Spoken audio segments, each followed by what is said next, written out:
Waheguru Ji Ka Khalsa, Waheguru Ji Ki Fateh. Welcome along to another episode of the Khalis podcast, a platform to share the work and hear the thoughts of both aspiring and established writers, academics, activists and poets. On today's episode, I'm joined by Asa Willoughby, who has an upcoming book that's going to be published through Khalis House, which we'll be talking about very shortly. Asa is a PhD candidate in the Department of Asian Languages and Cultures at the University of Michigan. And Asa's main areas of research focus on language, pedagogy, language maintenance, and diaspora studies. Asa also has over 4 years' experience as a language teacher, including 3 years teaching Punjabi at King's College in London, 2 years teaching French, German, and Urdu at St. Dunstan's College, London, and 1 term teaching Panjabi at Sri Guru Singh Sabha Gurdwara in Southall.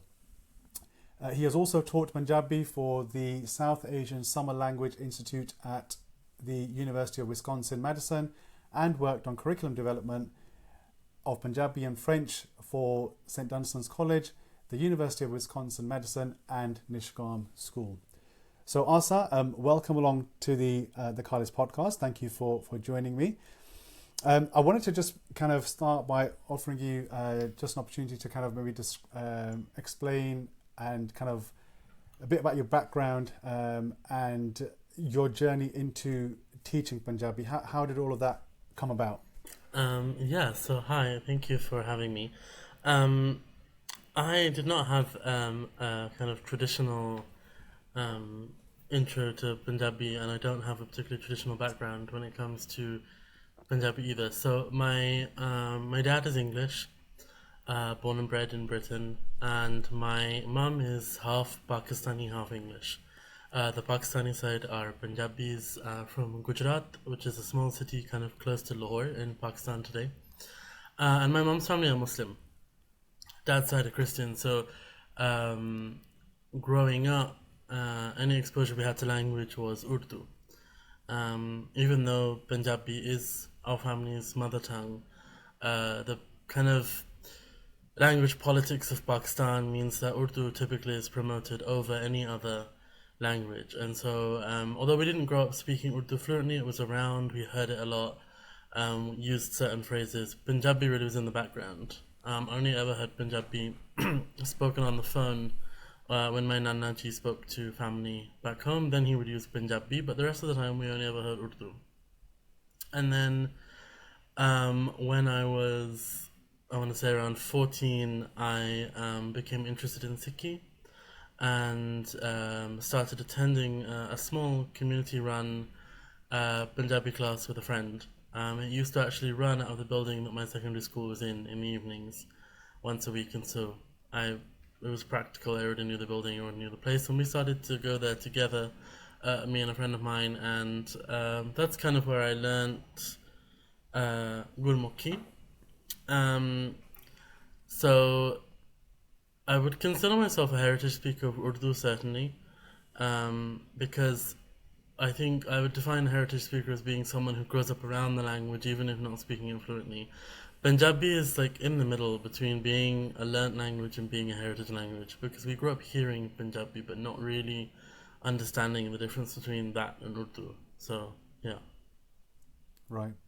And when you say you grew up, so was that in the UK? Yeah, I grew up in Reading. Okay, Reading. Okay, right. Okay, awesome. And so in terms of so this book then, the Punjabi Verbs book that you've been working on obviously for a little while. How did that come about? What was the inspiration behind that? Was it based on your kind of experience in Punjabi schools, or was it a number of reasons? Yeah, so I guess I'm going to backtrack a little bit and talk about my journey learning Punjabi first, because I think that's what then led me to teach and then led to this book. Sure. We have a huge issue in the Sikh community, and I've noticed this in the UK as well as now in the US, and I think Canada faces similar issues from what I've heard, in that we don't recognize language teaching as an art form and as its own thing. And a lot of the time, and this exists with so many South Asian communities, we think, oh, this uncle or auntie from the Pind speaks Punjabi fluently, they can teach it. That's really not how it works. Sure. And even Just Rain did a skit many years ago about Punjabi schools in the diaspora and kind of how they run. And what Punjabi schools serve to do typically, whether that's in a Gurdwara or in a community setting, is to teach a script. They teach Ura Era, the Gurmukhi script, so that children can read Part, basically. Which is almost identical to the way that a lot of madrasas work in mosques, and they teach the Arabic script in order for kids to read and write the Quran, but they don't teach them to speak a language. Same happens in Gurdwara. Kids are not taught how to speak Punjabi. The classes are actually designed for kids who already speak it. And that was the first issue I faced. Teachers didn't know how to teach someone who didn't already speak the language. Classes tended to be conducted in Punjabi. They were teaching the Gurmukhi alphabet through Punjabi. And I was older anyway. Most of the kids in the class when I first started learning Punjabi were, 10 years old or something in the first class. I was already a 14, 15-year-old. And I wasn't able to progress to the higher classes. There were 3 classes where I went, 3 levels of classes, because I didn't already speak it. And they had no one that could teach me how to speak. So although I could read fairly fluently from the books, I didn't understand the vocabulary unless it was vocab I already knew from Urdu. And I think a lot of people think, Urdu, Hindi, Punjabi, all very similar.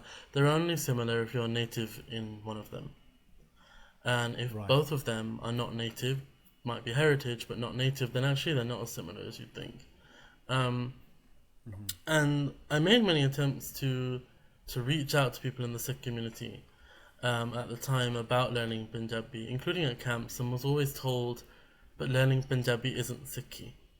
And so we're not going to include this because this is not part of a religious program. You can do it in your own time, and everyone says the same thing in the Punjabi community, whether they're born in the West or born in Punjab. It's listen to Punjabi, speak to Punjabis, you'll learn. That's just not how learning a language works.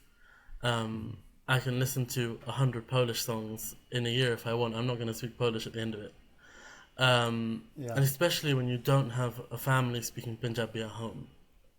And so I started embarking on this journey of learning Punjabi myself out of a sheer frustration with a community that seemed to refuse to teach. And that's the other thing that I think is maybe another discussion for another day that we have to recognize, is that when you go to somewhere like Khalsa camp, just to give an example of a residential camp in the UK, it's bilingual. Half of the camp functions in Punjabi. There are Punjabi speaking discussion groups. Many of the speakers are brought from India who only speak Punjabi. And so you think, well, at some point someone got to the point of being born in the UK and speaking Punjabi. So what happened in between? Who was teaching this? And the thing is that most of them simply grow up speaking it with parents.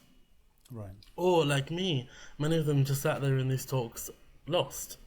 And so you're actually losing out on huge aspects of knowledge, not just culturally, but also religiously, spiritually. You're not able to access those speakers. And I know Khalsa camp isn't the only camp that does this. It's also just regular weekly katha or Gurdwara. There's like an expectation in the Sikh community to be able to speak Punjabi, even if you're not born in Punjab. But no one does any groundwork to get you to that point of being able to do that. So you think, well, if the goal is here, how do we get there? We need something to get there. And then when I was at university doing my undergrad, I went to SOAS, the School of Oriental and African Studies in London. There is a teacher there, he's still there, Naresh Sharma, who is trained primarily as a Hindi and Urdu teacher. He's the senior Hindi lecturer there, and he teaches all of the Urdu courses as well. But he is a native speaker of Punjabi. He grew up speaking Punjabi. His parents are Hindu Punjabis, and that's the language he spoke at home. And for many years, he has made attempts to reintroduce Punjabi at SOAS. It was taught back in the 90s and then wasn't taught for many, many years. And he managed, in one of the years that I was there, to get the university to fund a course. There were 2 of us who took it. Neither of us came from Punjabi-speaking households. There was me, and the other student was actually American Iranian, if I remember rightly. Right. The two of us took the course, and it was taught by Naresh Sharma and Dr. Navtej Puriwal. Many people may know her. She is the co-author of the Complete Punjabi book from the Teach Yourself series. So the two of them taught it, and actually, I know that Navtej taught it voluntarily. She wasn't paid for teaching it. It was something she did voluntarily as a service to the community, and no one from the community took the class. It was two of us. I'm obviously from the community, but the other person wasn't. There was only two of us, and it was only two of us that sat the exam. And that was a year-long course, and I think that was probably the most important learning I did in Punjabi. In my final year of SOAS, the course stopped after that. No one took it again, and they have continually struggled to have take-up in the following years. So in my final year of my degree, just as I was about to start my final exams, Naresh emailed me and said there's a job coming up at King's College London. They have a modern language centre. I think it might just be called the Language Centre now. But it's run out of the university, but their evening class is designed either for King's students or for adults from the local community. And they had lost their Punjabi teacher. She'd gone on maternity leave. And they weren't sure that she was going to return, and they had asked Naresh to step in, and he couldn't. And so he asked me. At that point, I don't really think I was ready to teach at all, but I knew what I'd learned on the course, and I was like, it's a beginner's class. It's only, at the moment, it only seems to be for one term. I can do that. So I started teaching there. After that term, partway through, so in preparation for the next term, I was asked whether I wanted to review the syllabus, because I was teaching the previous teacher's syllabus, because that's what the students had originally signed up for when she went on maternity leave. And I said, yes, I want to revamp the whole thing. I want to introduce a new textbook, the one that we had used at SOAS, which is the Complete Punjabi book. I don't think what is currently taught works, and so I rewrote an entire syllabus. And I also wrote one for 3 years. Prior to that, Punjabi had really only been taught as a year course, occasionally a second year course. I introduced 3 full years of study, and continued at King's for a number of years, and that was really how I developed teaching Punjabi. So many students came through the doors, and so many of them came from different backgrounds, and that was the big changing moment for me, was when I realized, oh my God, there's nothing to do this. There are no resources. We have nothing. And the reason I was able to say that is because I speak 7 languages and have taught most of them. I've spent years learning and using and teaching French and German, which obviously are major European languages, so I know what exists for French and German. I know what my French and German teachers use. I still keep all of my materials from my A-levels because I have used them to teach later on. I've taught in secondary schools, and I know I know the processes, and I know the resources and books that we use, whether those are produced by exam boards in England or whether those are resources produced in France or Germany. And then teaching Punjabi, I realized that none of this is here. None of this has ever been here. No one has ever created this because we don't understand how language pedagogy works. So, yeah, that's the background. That's where the book came from. Yeah. That's amazing. Thank you for sharing that. I think certainly, I can relate to that. Growing up in the UK, I went to Punjabi class, and it was more so, that we were kind of told to go, right? That, Punjabi is sikhni chahiye, this is part of your culture, your identity, who you are. But actually thinking back now, I don't think a lot of learning was done. It was just kind of reciting and regurgitating content. And actually, it was just, I don't think that learning stayed with me, because actually later on, I had to kind of go back to it myself and kind of almost start from scratch. So everyone kind of learns a Penti Akkar, you kind of know them off by heart. You understand how the vowels work. But I think, as you said at the beginning, you could quite easily read Punjabi, maybe even write it, but actually speaking it then becomes a whole different, it's a different kettle of fish, so to speak. And actually, when I look at the Punjabi schools now, for example, my kids go to Punjabi class, I'm seeing the same they're being taught Punjabi the same way that I was, and in fact I think the textbooks are the same as well. Punjabi made easy, so whilst they can recognize letters and the different akkar, in the house, as much as we try to speak Punjabi, it's not quite there because inevitably we live in England. The English is everywhere, from schools, their friends, the TV, so naturally they kind of just go back into that routine, right? And so you'd think actually in the Punjabi school perhaps there'd be more of a push towards, I don't know whether it's almost like it's an impossible task for them because the kids are not getting enough exposure to speaking Punjabi in a natural environment. I mean, two things I would add is one, and this is I think a really important thing that people should know, is that diasporas change as more and more generations are born in the diaspora. And the Punjabi Made Easy book series by J.S. Nagra was foundational when it was written.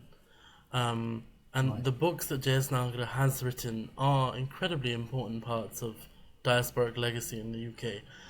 One thing to remember is that those books never travelled, so they never really left the UK. They're not well known in America or Canada. And the second thing is that they served a certain generation. Most of them were written in the 70s and 80s, when J.S. Nagra himself was teaching. I believe he was a professor of maths originally, but then began to lead in community language programming in Coventry. At that time, those children that he was writing these for were Punjabi speakers. Their parents came in the 50s and 60s. They were born to parents whose mother tongue was Punjabi. And if you think about the wave of migration of Punjabis, most women that came didn't learn English because it didn't work for a very long time. Right. And so the kids that he was writing those books for already had Punjabi as their first language, and they really did just need to read and write. And so the book served their purpose, and what we haven't understood is that now we're into second, third generation of Punjabi diaspora. The needs are different. So I think that's a really important thing. I was going to add one more point, but that was the other thing. We here, and I use we for all South Asians, not just Sikhs, forget that there are other immigrant communities that raise bilingual children. And we seem to have gotten into our heads that somehow that's not an option if you're brown. Right. If you look at French children born to French parents in the UK, who've never lived in France, they're raised bilingually a lot of the time, to the point that they can go back to France and their relatives wouldn't be able to tell that they weren't raised in France. We see this in some Japanese families. There's a Japanese school in London that runs on Saturdays that has an entire curriculum in Japanese, and they graduate at the end of 5 years with a certificate. There are Arabic schools that run like that. There used to be an Arabic school in Reading, in my hometown, that taught an entire curriculum in Arabic, not just language, science, maths, English, but in Arabic. And so the question I always come back to is, why do we not understand that raising bilingual children is possible? We don't need to be in Punjab to raise children speaking Punjabi. It's never been necessary. Right. But what we never have understood as a community, and as I said, this speaks to all South Asians, not just Punjabis, there is a science to raising bilingual children. There are 2 proven methods, and we never think about that. What are we doing at home to create an environment for Punjabi speaking? If you're sending your kid to a Punjabi school, right, and we know that most Sikh parents do this, and they're coming home to English, there's no point. They should be coming home to Punjabi. The house language should be Punjabi. You should be writing shopping lists in Punjabi. They should have Punjabi TV channels, listen to whatever it might be, Punjabi music or part or whatever it could be. But this is a method I've used as a language learner, is you have to create a culture of that language around you if you're not in Punjab. So if you're not in Punjab, your house should be Punjab. Everything in your house should be in Punjabi to create that environment for your kids to grow up in. And we see this with European diasporas in the UK. I've seen it. I've taught native speakers of French how to do French for an exam, and their parents ban anything that isn't French in the house. And I think a lot of the time, they see is just forget that exists as a concept. Raising bilingual children exists. It's possible. Yeah. I love that. I love how you explain how you've got to immerse yourself. You know, make the entire house Punjab. I love how you've kind of explained that, and actually I can see how that would be of utmost benefit because there is no point otherwise. That actually leads me on to the next question I had was so the book that you've curated, that you've written, who is it for? I like this question a lot because I can guarantee you now that there are people that will pick it up who it's not really written for and then be frustrated. So we have what I would kind of call an epidemic in the Punjabi community, in that year on year new authors bring out alphabet books. And we just saw that recently. I wrote a review of a book recently called Punjabi Garden, which is a beautiful, beautiful book by Kirit Kaur, published in Canada. But it doesn't do anything new. It just teaches the Punjabi alphabet again. It puts it within the context of a Punjabi story, which I like, it's interesting, but it doesn't teach anything more than Ura Era Iri that we've done thousands of times. And so this book is meant as an additional book to an ongoing course, whatever that may be. You could introduce this into a school like Nishkam School in Birmingham or London, for example, and it can be used alongside whatever the teacher is teaching as a resource. It can't be used alone to learn Punjabi. It's for students who already read Gurmukhi, and my logic behind that is that we have no standard way of romanizing or transliterating Punjabi. Some languages have a standard version, like Mandarin Chinese, for example, has pinyin, which is a standard form of writing Chinese in Roman letters. We don't have a standard in Punjabi, and for that reason I find it really unhelpful to use romanization. And because, people have done the groundwork of writing all these Ura Era books, why not use them? Use them first, learn to read and write Punjabi. It actually is far simpler than people make out. Basics of Sikhi has an entire playlist on learning to read and write Gurmukhi. Once that, it's a brilliant resource. Once that's done, then this book is useful. And there's kind of two parts to the book. The first part is an explanation of tenses, in how to form tenses, as in what's the kind of formula you can use, and also what they mean and how they're used. As Punjabis, we like to pretend that grammar doesn't really exist, and yet we'll also be the first people to correct someone else's grammar. Could you give me an example, Asa, just there of like the past, present, and future tense? So the verb that I typically use is bolna, because it's a standard verb, meaning that it follows all the rules. So मैं बोलता हाँ, I speak. मैं बोल रहा हाँ, I am speaking. मैं बोलिया, I spoke. मैं बोलिया सी, I had spoken. मैं बोलांगा, I will speak. And then we have some more complex tenses like मैं बोल रहा होवांगा, I will be speaking. Right. Yeah. So it goes through all the tenses, pretty much all the major tenses that exist in Punjabi. And it puts them the way that is recognizable to students in the West. I think possibly subconsciously I've written it with British students in mind just because that's my background, but it's absolutely usable across the world.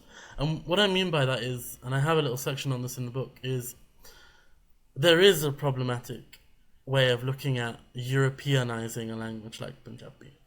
I'm not trying to do that, but what I am suggesting is that most diasporic people, the only experience they have of language learning is in school, and it's a European language, French, German, Spanish. So with that in mind, I've used terminology for these tenses that they will recognize from their school days.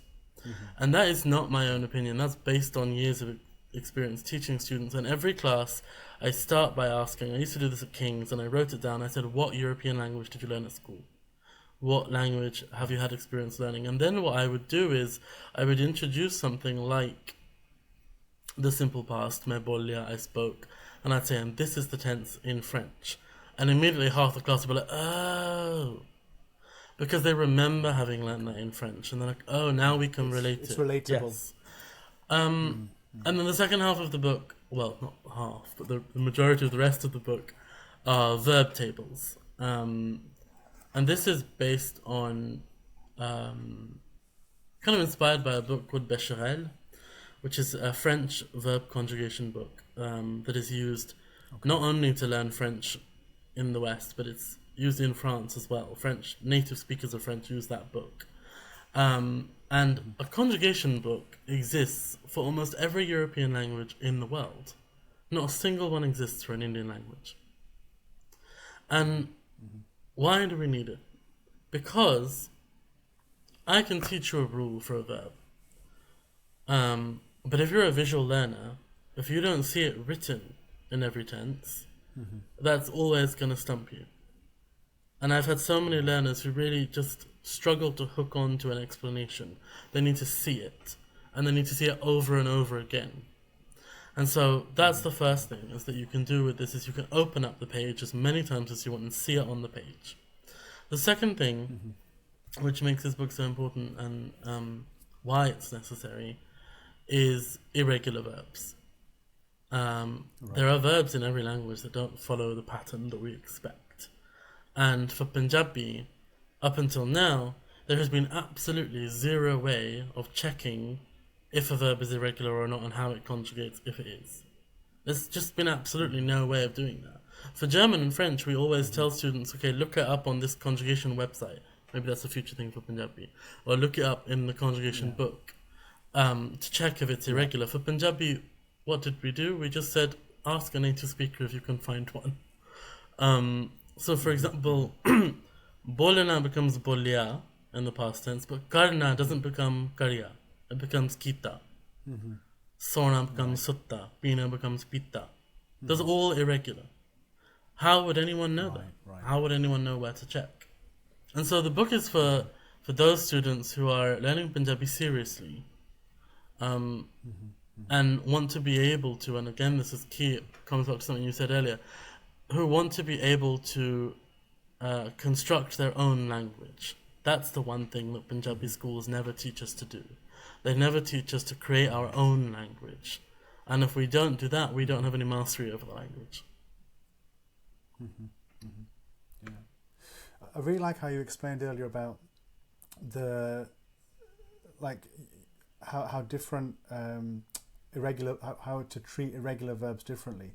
Because one thing I find, and I think I was probably the same, but with my son, for example, when he's doing his Punjabi homework, he'll read a verb and he'll kind of automatically, based perhaps on his learning of English, try to, do what you've just suggested.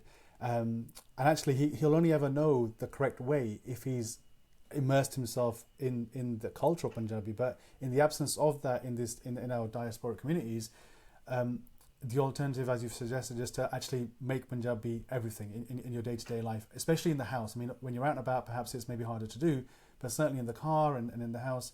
So for those parents who are listening, can you think of any maybe practical steps on how they can, actually implement that? Yes, so many. Have in your mind that your household needs to be a mini Punjab for your children. Is number one. We can talk a little bit about bilingual parenting if you want later, but the first thing to do is that your house should encapsulate Punjab as you want your children to see it. So your bookshelf should primarily have children's books in Punjabi, and there are plenty. If you go to India regularly, go to Punjab, go to Amritsar, go to the bookshops in Amritsar and just stock by like 20 children's books. They've got plenty there, but you can order them online. JS Nagra also has some children's books. And have those as your bedtime stories, for example. Right. If your kids are actively learning Punjabi, going to a Punjabi class, then put post-it notes up all over your house of major things in Punjabi. So mirror, chair, table, TV, picture frame, fireplace, sofa, whatever it might be. Have posters on the back of doors where children typically sit. So the back of the bathroom door, we all know we sit in the bathroom for a while. Have a poster in there in Punjabi. Have a Ura Era poster, or whatever it might be. Have them next to mirrors where children will spend time standing, sitting. and use Punjabi words. Something I often say to people who are learning as adults is to begin with, have like an activity that you do regularly. That activity must always be in Punjabi. So, for example, making breakfast in the morning, right? What would you like for breakfast? I would like this. Would you like sugar with it? Whatever it might be. Like, set up some sentences, write them on the fridge, teach them to your kids the night before. Say, right, tomorrow morning we're going to wake up and have breakfast. Remember, you've got to ask me for breakfast in Punjabi. This is the sentence. And then every day, 7 days a week, that activity is in Punjabi. Yeah? Then you add another activity. Right. Let's say the next activity is cooking dinner. Or let's say it's whatever it is you might do with your kids regularly, washing up or speaking to grandparents on the phone. You know, set them up for success in those spaces, because the other thing that we struggle with as a community is raising confidence in children. So have that, give them pre-made scenarios in which they can build confidence before they're ready to kind of fly. Yeah, that's amazing. I think, exposing Punjabi, literally the Punjabi akkar as much as you can, and also making it kind of fun and engaging. So you're having that role play almost, when you said there about, a specific activity, and I can see how that obviously would be of huge benefit. Because I don't have to think about anyone else. I know myself that naturally we just kind of just go into English. Yeah. So, for me, this is a huge learning reminder as well, that actually we need to, actively kind of bring this into the house. And don't forget that, to quote that famous line from Bend It Like Beckham, but children are a map of their parents. You are your children's role models, especially when they're young. If they don't see you using Punjabi, why would they use it? And they should see you using Punjabi in your everyday life.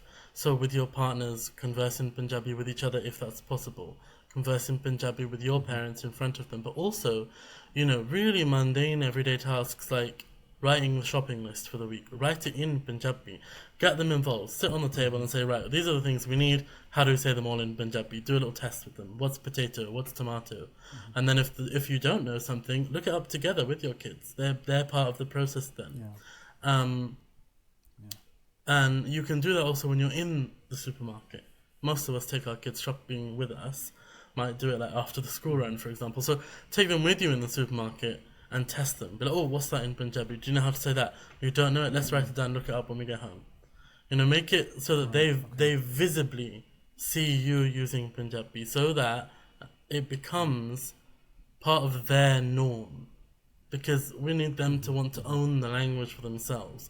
Because I think a lot of diaspora grow up thinking this is mum and dad's language, it's not mine. Yeah. You made a point there about writing it down. How important is that?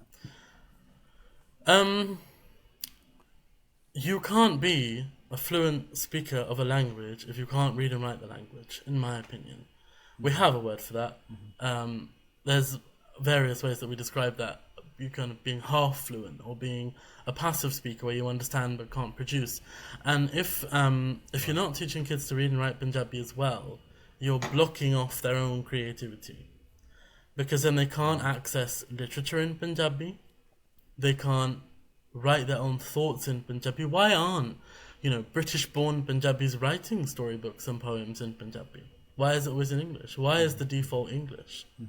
We're not. That's not our mother tongue. Why is that the default? And also, the more you write, the more they understand how spelling works in Punjabi. And also, there are some really, really great linguists who've done studies in memory. One of them is mentioned actually in the introduction to the book. And writing things down is something that is attached to memory, especially for visual learners, because you see it on the page. Okay. That's amazing. Thanks for sharing that. Just taking a little break from the book, just to, if I come back to yourself, and your kind of your studies and your masters, and obviously you're doing a PhD now. What does I mentioned at the beginning, obviously your areas of research. Do you want to speak a little bit about that, and kind of what you hope to achieve through your academic study? Yeah, so I'm in the Department of Asian Languages and Cultures here at the University of Michigan, which is a really wide-reaching department. So I work on lots of different things, and the way that the US PhD works is that your first 3 years are coursework. It's very similar to the masters in the UK, um, which means that I have these 3 years. I'm in my second year now. I have these 3 years to really explore exactly what it is I want to focus on in my dissertation, and so I'm working on lots of different ideas at the same time. One thing that is kind of like a lifelong project is understanding how we can teach spoken Punjabi. Because there's a term in linguistics called diglossia, which is typically used to refer to a language that has a spoken variant and a written variant, and they're not the same. And in languages like Arabic and Tamil, this has been officially recognized. And so, Arabic especially, you can either learn Standard Arabic, which is the written form, or you can learn something called Amiya, which is the spoken form. But in order to teach the spoken form, you have to standardize it to a certain extent. Otherwise, what do you teach it? And with Punjabi, we have so many dialects of Punjabi when it's spoken that at the moment we're not really able to teach spoken Punjabi because there isn't a formula. So that's one aspect of the PhD, but I think that's probably a lifelong goal. But kind of more broadly, I really work on diasporic experiences across the South Asian diaspora, understanding how we as a diaspora create our own culture and our own identities that isn't a hybrid of two cultures, but is its own individual, unique thing. And part of that is looking at how we understand language maintenance, language usage. Something that I'm thinking about a lot now is there a British dialect of Punjabi? Because I think we are seeing Canadian dialect of Punjabi developing, where we have Canadians born and brought up speaking Punjabi, and they're fluent to all understandings of fluency, but there's a Canadian accent. But it's not an unfluent accent. It's very much a fluent accent, and it's how a lot of people in Canada speak Punjabi. And so then it brings the question of, can we argue that there's a Canadian dialect of Punjabi without it taking away from the essence of the original language? So I'm working on lots of things to do with diaspora. That's fascinating because, when I first visited Punjab, that's one of the things that I noticed, that obviously the dialect, for example, between Majha, Dwaba, Malwa, this differs so much. And that's something I struggle with because I didn't quite understand the nuances between the dialects. The same word, they're different words for the same thing. So it's interesting to see how that's perhaps also found its way into the diasporic communities, because I think within the UK, thinking about it now, there probably is a dialect. And obviously the UK is a lot smaller than Canada, right? So maybe there's different variations perhaps of dialects within North America as well. Well, one of the interesting things about the diaspora is that our parents leave Punjab at a certain point in time, right? When we think of the UK, the majority came in the 50s and 60s, and then another wave came in the 80s and 90s. And the moment they leave Punjab, a vacuum is created. And this is one of the reasons I argue for diasporic existence as being their own unique thing, is that we grow up in a vacuum of 1960s Punjab. Because that is what our parents knew, or parents or grandparents knew, and that is the vacuum they create. We often grow up without any concept that Punjab has changed since the 60s, because our parents don't know that. And so they also turn the language into a vacuum. And what a lot of the time happens is that diasporic Punjabis go back to Punjab and their cousins the same age think, why do you sound like an 85-year-old? Because it's the language that is maintained, and it's such an interesting and unique phenomenon, and in many ways quite beautiful, the way that they have maintained a way of speaking because they've been divorced from their geographic location. It also, the dialects that people use in diaspora traces immigration history. So the UK had far less stringent immigration rules initially, partly because of the kind of backlash of a decolonial world and the fact that South Asians had been British subjects, blah blah blah, meant that it was easier to migrate to Britain, and so most people that came were uneducated villagers, rural Punjabis, agricultural workers. Whereas in the US, the visa rules were strict, and so most that came were educated already. What does that mean in the diaspora? It means we in the UK grow up with what people often derogatively called Pendo Punjabi. It's this kind of, it's a very rural way of speaking, and it's so interesting and in many ways quite comical to hear someone born and brought up in West London describe how beautiful a woman is based on farming vocabulary. Because it's just like, that's what they learnt to use. Or they describe the seasons of the year according to an agricultural calendar, because it's the way that their parents spoke and they use it. Whereas in the North America, not so much. And you mentioned dialects, like Malwa and Duabba and things like that. The most common dialect in the UK is Duabi Punjabi, which also happens to be the one that is most different from a standard Punjabi. And so I have so many students who have this like light bulb moment when I say, your family speaks Duabi Punjabi and this is why you say this. And they're like, oh, wow. I'd always wondered why we said it like this. And so I guess a future project I think I would really like to do is to create a textbook specifically for Duabi Punjabi, because there seems to be a need. Amazing. You kind of already alluded to that, maybe the differences between the UK and North America. As somebody who's taught in both the UK and across, obviously, the US, what do you see as maybe the key differences? You've already alluded to the fact that, depending on when they arrived through migration or displacement, they brought a certain kind of culture with them as well. But in terms of teaching to perhaps our generation, third generation, what are the difficulties or what are the similarities even that you find when you're speaking with students? The biggest difference between, I should say that the US and Canada are two very different areas when it comes to Punjabi, and I don't have anywhere near as much exposure to Canada. Okay. The biggest difference between the UK and the US is a history of assimilationist politics. The UK, because Britain was in India for so long, didn't expect the same kind of assimilation from South Asians when they arrived in Britain eventually. Initially, yes, but by the time we got to the 80s, 90s, 2000s, there was an understanding that British Asian was a thing, and that Asians were here to stay, and they had created a space for themselves in Britain that then meant that we had things like a government-regulated GCSE in Punjabi, right? America doesn't have that, has never had that. And there is especially a kind of an unspoken policy in the US that you stop speaking your language in order to become American. And that exists not just in the South Asian community, we see that across all immigrant communities in the US. Many Chinese Americans are not as fluent in Chinese as we might expect.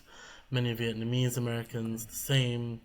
The communities that tend to hold on to it the strongest is the Latin community. The Spanish-speaking Latin community tend to really hold on to Spanish because of the fact that they're able to create cultural enclaves, like we have Southall, for example.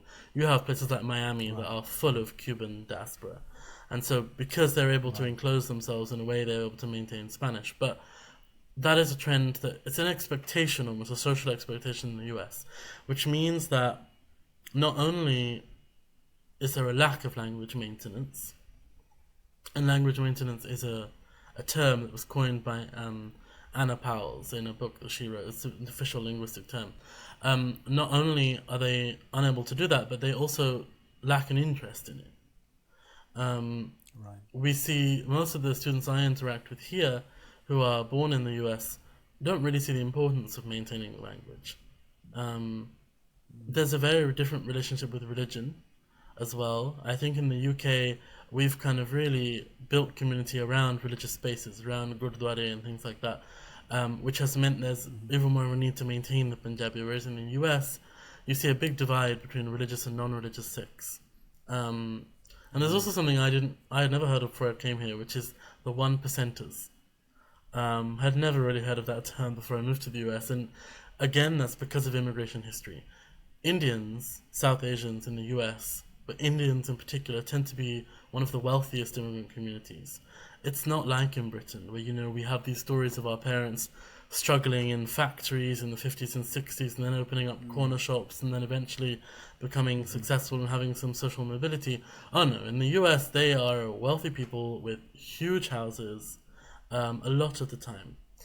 and I mean mostly Indians. Bangladeshis is a different story. Pakistanis, I'm not 100% sure, but Indians in particular are very wealthy. And it has meant that what they chase is money a lot of the time, rather than culture. And in order to chase money in a materialistic society, a capitalist society like America, you have to also chase Americanness. And so I think that's one of the major differences, is that I don't think there's quite as much desire to maintain language here. And there is also, an example I'll give is that there's a huge discomfort with questioning someone's American identity here. We in the UK are usually quite proud to say, oh, we're British Asian. You know, yeah, I'm like born and brought up in Britain, parents are Punjabi. Here, I asked in a class once that I was teaching last semester, write down your identity, what's your background? And some students were offended that I would possibly suggest that they could have something other than American. And I'm sitting thinking, but you're brown. You came here from somewhere. There is a background somewhere. But there's a discomfort with that. And so the idea of maintaining a language goes against that assimilationist logic. Yeah, that's something I'd never really thought about before. And I guess, that's something that as a language teacher, you get the opportunity to kind of hear about. So that's fascinating. In terms of so that's obviously the UK and the US. In your kind of your experience, or even in your opinion, is there a disconnect in the way in which Punjabi is taught outside of Punjab? And I mean, obviously there is, because there's indigenous forms of learning, and we've already spoken about the importance of the environment.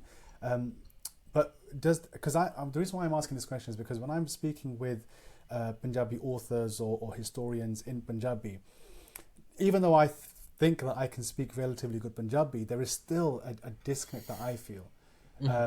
And I guess the question that what I'm really getting at is, can we actually in the diaspora get to that level of fluency? That level of comfortableness with the language. I don't think it's a question of fluency or comfortableness. I think it's a question of not understanding that there is such a thing as standard Punjabi. Because you will, if you speak to someone from Punjab, the way they speak is not at the moment teachable. Because, as I mentioned earlier, we can't really teach spoken Punjabi right now. And even if someone is having a conversation with you in fairly academic Punjabi, right, about a book, for example, it's still going to be spoken Punjabi. It's still going to be spoken Punjabi, which means that it's still not going to be standard bookish Punjabi that you learn in the textbook. Another big divide is that we think that Punjab is perfect when it comes to Punjabi. It's not. Every Punjabi celebrity you can think of makes constant grammar mistakes on social media. Even Diljit Dosanjh can't write in correct Punjabi. Maybe he can, but he doesn't. And I've seen this so often on social media. When you see channels like Punjabi Charm, for example, teaching Punjabi, who are native speakers from Punjab, they can't teach standard Punjabi. What they're teaching is how they speak. And that is a power we want to really harness at some point. But that's one big divide, is that even in Punjab, we are struggling. There was a tote bag recently produced by a Punjabi language institute in Punjab, and I can't remember where it was off the top of my head, where they wrote the Pentyaka wrong on the tote bag. Oh, I saw that, yes. So, Punjab isn't perfect. And I think in terms of fluency, the one thing we have to remember is that it is possible to be bilingual. And we have to work to get our Punjabi to being as comfortable and fluent to us as our English. And if you only speak Punjabi during the week, once a week when you call your parents, and then on the podcast, when you're speaking to someone on a podcast, for example, where is that fluency being built? Yeah? Do we think in Punjabi? I have this trick that I do when I'm learning languages, and it's so tiring but so worth it, is I force myself to think in the language I'm learning. And I will actually, when I'm just thinking things to myself, I will stop myself visibly. It's quite an out-of-body experience sometimes. You have to physically stop your thoughts and say, no, think it again in Punjabi. It almost hurts. Yeah. You're training your inner brain, your inner voice, to translate itself into Punjabi. And that is really one way of developing fluency. So, yeah, I think it's important to remember that there is a disconnect in Punjab as well. and that activism in terms of Punjabi language needs to happen in Punjab as well, but also that we have to understand that fluency needs to be an everyday, regular occurrence. Yeah, yeah. So, I mean, notwithstanding the dialects, the different dialects even within Punjab, what you're saying is that there is perhaps a standard of spoken Punjabi to aspire to, or does it already exist and we just haven't quite formulated how it is to kind of teach? Well, that's an interesting question. Is there a standard of spoken Punjabi? I would say that what we have is there is a standard Punjabi, which is like a regulated, written form of the language. It's how books are written. It's often regulated by the Punjabi University in Patiala, but it's a written language. That's how all the books that you publish at Khalis House, for example, in Punjabi, will use that standard Punjabi. That Punjabi is something that diaspora often try to speak, and it can be spoken, of course, but it isn't spoken in Punjab. And so what people speak is one form of a dialect normally. And where the research is lacking, and where perhaps my PhD may fill the gap, let's see, is that people haven't gone to Punjab and spent time studying dialect and seeing, okay, this differentiates Duabi Punjabi from Malwai, right? People haven't written down what is Duabi, what makes it Duabi, how does grammar change in Duabi, how does vocabulary change in Duabi. No one's written that down ever, really. There is no book to define what Duabi Punjabi is. And language standardization is a really, really political and often problematic thing, but I argue that we need it in order to learn the language. So, I mean, if you have the ability to, one way that we can start learning the spoken Punjabi now is just to spend long periods of time either in Punjab or with native speakers. So, I think if we don't live with our parents, go and spend not an hour with them on a Sunday, go and spend the entire weekend with them and follow them around. When you're in the Gurdwara, sit in the langar hall with the uncles and aunties and listen to them. And then if you have the opportunity, if we go on holiday in the summer, why are we not going to Punjab? Why are we going to, Spain? If we can afford it, go to Punjab. Go to Punjab and spend a month with your family in Punjab. Or if you don't have family in Punjab, go and spend a month traveling around Punjab and really try and prepare yourself for the trip. And say, this is the vocab list I want to use. I'm going to use Punjabi in this place and this place. And, it's about spending time where that's spoken until people have done the research to teach it. Yeah. I mean, I can certainly speak to that because I went to Punjab in 2007 for the first time after the whole school, high school, university years, and we went as a family, and we went for about three weeks, I think it was, in Punjab. And the first week was just not knowing what was happening, what was being said. We knew ourselves, and it's quite embarrassing, that. Because I think there's a certain expectation, I guess, for family as well that Barawaya, they're going to be able to converse with us, but actually towards the end of the trip, you do start to pick up certain even mannerisms and saying a word a certain way. So it's that point you raised earlier about immersing yourself in the culture and the language and taking on the full experience. Yeah, and I would just add to that, we also I think have to get past this idea that Punjab is so far away. I think that's something I learned as a PhD student, is that we are often traveling very last minute for things like conferences or research. And we grow up in the diaspora thinking, right, we're planning a trip to India, we've got to start the planning 2 years in advance. I remember my Nana and Naniji had the suitcases out 6 months before the flight date, and we're packing the suitcases and things like that. We, at this point, are not those people. A lot of us have really well-paying jobs and really can afford to go once a year to Punjab. If you book the ticket early enough, you can get them for £400-500 return, and if you can afford that, it's only a 6.5-7 hour flight, guys. It really isn't as far away as people make out. Why not go to Punjab for 2 weeks? Why does it have to be 3 months that's planned 7 months in advance? It doesn't. You can plan it a week in advance and go for 2 weeks. Just as much as people fly casually to all places through Europe, if you have the means to do so in the time, Why can't you just pop to Punjab? We have so much technology nowadays with, air travel and things. It really isn't as far away as I think we make it out to be in our minds. Yeah, amazing advice again. Just coming towards the end of the episode then, so you've spoken about why the book was written, why you identified a need for it, and you've also kind of touched upon who it's for. So it's not for a beginner, it's somebody who's already kind of engaged with Punjabi, knows Punjabi, can read and write. What do you hope to achieve with the book? And also, are there any kind of plans to bring out, perhaps, is there a need for a second one or a follow-up or some supplementary material? So, my hope, first of all, is that the book will establish a precedent for serious language learning in Punjabi.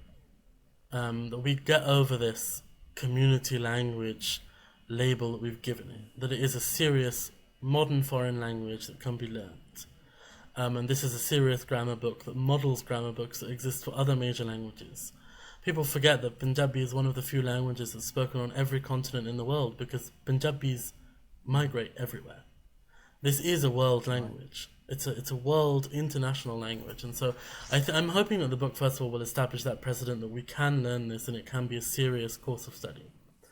In terms of what's next, I think probably my next dream is I have a lot of smaller book projects in mind, things like translations of folk songs and things like a book on the Wabi Punjabi, for example. But I think the immediate next steps are to create a series of textbooks that mirrors textbooks used in British secondary schools. So a year 7 book, a year 8 book, a year 9 book, a year 10 book. Okay. It's something that I was working on already with Nishkam in terms of creating the syllabus for that and the curriculum content.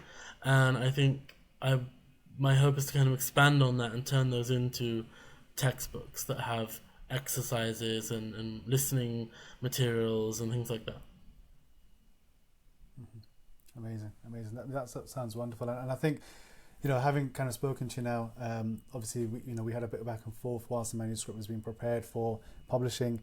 I think, your passion really kind of shows through, and it's something you have to be, I think, if you're in a certain field, you have to have the passion for it. And then obviously the knowledge obviously helps as well. So I think you've got both in abundance, and I wish you all the success with that endeavour, and also the rest of your PhD. For those obviously listening or watching on YouTube, the book is available to pre-order from khalishouse.com. It's out on the 15th of February. For anyone who perhaps works in a school or represents a learning institution, and you're interested in perhaps ordering in bulk, you can get in touch with us, info@khalishouse.com, and we can arrange bulk orders as well. And lastly, I guess to end on,